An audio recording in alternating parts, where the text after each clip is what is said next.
Assalamualaikum warahmatullahi wabarakatuh. Nama saya Silvianisa Saleha Putri dengan nomor NPM 101211406 dari kelas C10. Di sini saya akan menjelaskan tentang tugas Ma'rifatul Quran, pemahaman materi PAI 5.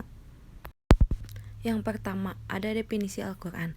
Menurut bahasa, Quran berarti bacaan, sedangkan menurut istilah, Al-Quran adalah kalam Allah yang merupakan mukjizat yang diturunkan kepada qalbu Nabi Muhammad yang disampaikan secara mutawatir dan membacanya yaitu ibadah. Yang kedua, Al-Quran juga merupakan firman Allah yang diturunkan melalui wahyu. Keberadaannya memberikan kesempurnaan dan kebenarannya di dalamnya adalah mutlak. Selanjutnya ada al-mujid, yaitu mukjizat. Mukjizat adalah hal yang luar biasa yang diberikan kepada para nabi. Al-Quran juga adalah mukjizat untuk Nabi Muhammad yang terbesar dan abadi. Yang kedua ada al-manqulu bitawatur, yaitu Al-Quran ditulis dalam mushaf dan disampaikan kepada kita secara mutawatir. Mutawatir adalah diriwayatkan oleh banyak orang sehingga terpelihara keasliannya. Yang ketiga ada al-muta'abadu bitilawati, yaitu membaca Al-Quran itu bernilai ibadah. Banyak sekali hadis yang mengungkapkan bahwa membaca Al-Quran adalah merupakan bentuk ibadah kita kepada Allah yang memiliki banyak keutamaan. Keberadaannya sebagai wahyu, bahwa Al-Quran bukan hanya sekedar dibaca tetapi memberikan manfaat, menenangkan hati, menghasilkan perubahan lisan yang baik dan bisa merubah segala kehidupan.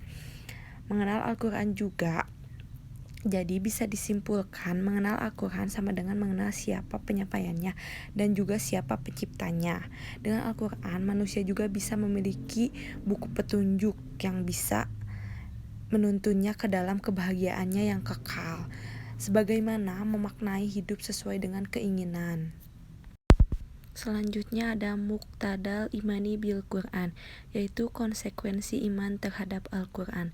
Yang pertama ada al-ansubihi, yang berarti akrab dengannya.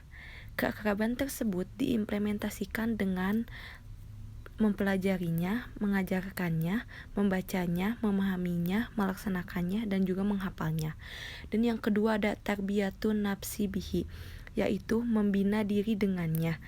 Jadi kita hendaknya bersungguh-sungguh dalam membina diri dengan Al-Quran.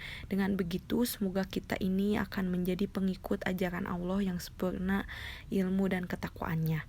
Yang ketiga ada at-taslimu li ahkamihi, yaitu tunduk kepada hukum-hukumnya. Tidaklah pantas bagi orang yang menyatakan diri kita adalah beriman kepada Al-Quran jika kita tidak tunduk dan menerima hukum-hukumnya. Yang keempat ada ad-dawatu ilaihi, menyeru manusia kepadanya. Diturunkannya Al-Quran adalah sebagai petunjuk bagi umat manusia.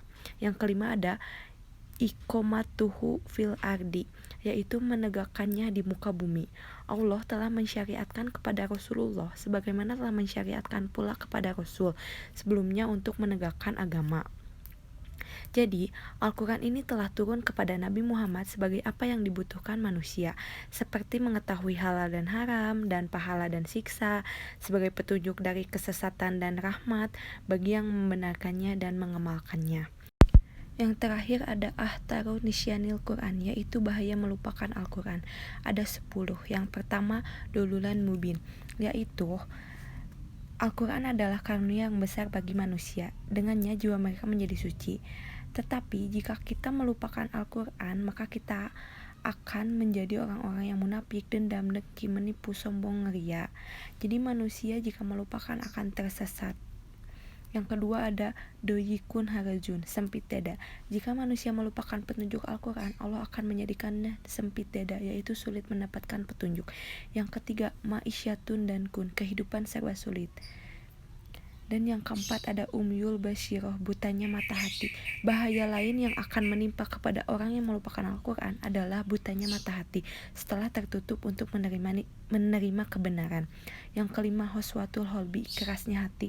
Mereka yang jauh dari Al-Quran hatinya akan menjadi keras. Yang keenam, dulmun wa julun, kegelapan dan kehinaan. Al-Quran diturunkan kepada manusia agar mengeluarkan mereka dari kegelapan. Jadi, jika mereka melupakan Al-Quran, berarti mereka telah membiarkan diri sendiri berada dalam kegelapan. Ketujuh, subatu syaiton, menjadi sahabatnya setan. Kedelapan, anisyan, lupa diri. Kesembilan, al-fusyuku, munculnya kefasikan-kefasikan. Yang ke-10, an-nifaq, kemunafikan. Manakala seseorang manusia melupakan Al-Quran, maka sebenarnya dirinya telah memilih jalan dan melangkah menuju kemunafikan. Kesimpulannya adalah bahaya sekali jika kita melupakan Al-Quran, karena jika mereka tidak segera bertaubat kepada Allah, maka mereka akan mengalami kesengsaraan baik di dunia maupun di akhirat. Mungkin cukup sekian penjelasan dari saya. Mohon maaf apabila banyak kesalahan. Wassalamualaikum warahmatullahi wabarakatuh.